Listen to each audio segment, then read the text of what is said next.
Hello, my name is Sarah, and welcome to this video. Today, we'll dive into subqueries in SQL, we'll break down how they work and show you how to use them effectively.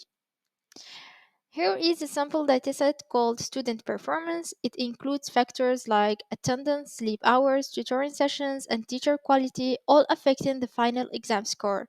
We'll use this to demonstrate subqueries in SQL.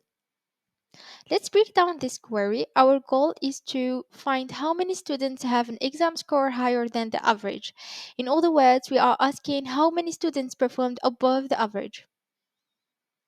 The from clause specifies the table from which the data is retrieved. It's the first part of the query that gets executed. Here we are working with the student performance table, which contains all the relevant data, including the exam scores. Now let's look at the where clause. This part filters the data, selecting only the students whose exam scores are higher than a certain value. Here is where the subquery comes in.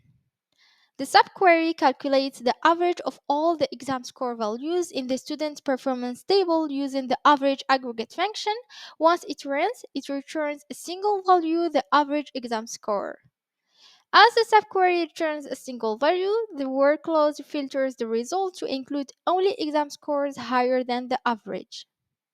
Finally, the outer query counts the exam scores that meet the condition of being higher than the average using the count aggregate function. The result of this query is a single number, the count of students who scored above the average exam score. This tells us how many students performed better than the class average.